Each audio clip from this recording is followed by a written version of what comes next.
Welcome to కై TV media. తెలంగాణలో జరుగుతున్న పంచాయతీ ఎన్నికల్లో వెలువడిన తొలి విడత, రెండో విడత ఫలితాలపై అధికార కాంగ్రెస్ పార్టీ అంతర్గత విశ్లేషణలు చేసుకుంటుంది. పార్టీలకు అతీతంగానే ఈ పల్లెపోరు జరిగిన పక్కాగా రాజకీయ మద్దతుతోనే జరిగే ఈ ఎన్నికల్లో తమకు రాష్ట్ర వ్యాప్తంగా మంచి ఆదరణ లభించిందని, గ్రామీణ ప్రాంతాల్లో ప్రభుత్వం పట్ల వ్యతిరేకత ఉందనే భావనకు ఈ ఫలితాలు చెక్ పెట్టాయని ఆ పార్టీ అంచనా వేస్తుంది. ఇప్పటికే 2 విడతల్లో అధికార హస్తం పార్టీకి ఎక్కువ స్థానాల్లో గెలుపు సాధ్యమైంది. కారు జోరు కనపరిచినా రెండో ప్లేస్ కే పరిమితమైంది. ఇక బీజేపీ అయితే అడ్రస్ గల్లంతే.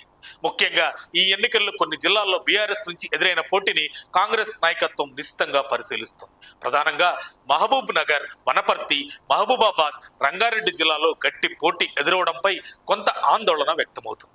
రాష్ట్ర వ్యాప్తంగా మంచి ఫలితాలు వచ్చిన ఈ 4 జిల్లాల్లో బీఆర్ఎస్ నుంచి కొంత ప్రతిఘటన ఎదుర్కోవడంపై పోస్ట్ మార్టం జరుగుతుంది. భవిష్యత్తులో ఈ జిల్లాలపై ప్రత్యేకంగా దృష్టి పెట్టి పనిచేయాలని, కొంత మేరకు జరిగిన నష్టాన్ని రానున్న ఎన్నికల్లోపు పూడ్చుకోవాలని యోచిస్తుంది కాంగ్రెస్ నాయకత్వం. పలు జిల్లాల్లో తొలి, రెండవ విడత ఫలితాల విషయంలో కాంగ్రెస్ పార్టీలో సంతోషం కనిపిస్తుంది. స్థానిక ఎన్నికల సమయానికి ఆశించిన మేరకు బలం పుంజుకున్నామని, ఈ జోరును భవిష్యత్తులోనూ కొనసాగిస్తామని హస్తం నేతలు అంటున్నారు. ఇక రానున్న జడ్పీటీసీ, ఎంపీటీసీ ఎన్నికల్లో ఇంతకు మించి ఫలితాలు సాధించేలా ప్రత్యేక దృష్టితో పనిచేయాలని పార్టీ శ్రేణులను పిసిసి అధ్యక్షుడు మహేష్ కుమార్ గౌడ్ ఆదేశించినట్లు పార్టీ వర్గాలు చెబుతున్నాయి. ఇక ఈ ఎన్నికలు ముగిసిన తరువాత బీఆర్ఎస్ నుంచి సర్పంచులు, వార్డు సభ్యులుగా గెలుపొందిన వారు అప్పుడే అధికార కాంగ్రెస్ కండువా కప్పుకుంటున్నారు.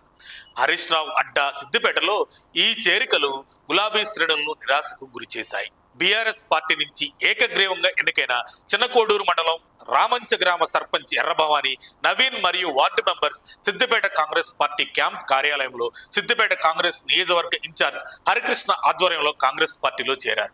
హరికృష్ణ వారికి పార్టీ కండువా కప్పి కాంగ్రెస్ లోకి ఆహ్వానించారు. ఈ సందర్భంలోనే ఏకగ్రీవ సర్పంచ్ ఎర్రభవాని మాట్లాడుతూ రేవంత్ అన్న సారథ్యంలో పార్టీ చేస్తున్న అభివృద్ధి, సంక్షేమ పథకాలకు ఆకర్షితులయ్యి మా గ్రామ అభివృద్ధి కోసమే అధికార కాంగ్రెస్ లోకి చేరినట్లు ఆమె తెలిపారు. ఇక రాష్ట్రంలో 3వ దశ ఫలితాల తర్వాత ఇంకెంతమంది కారు, కమలం పార్టీలకు చెందిన సర్పంచ్ అభ్యర్థులు కాంగ్రెస్ లో చేరుతారో ఆసక్తి రేపుతుంది.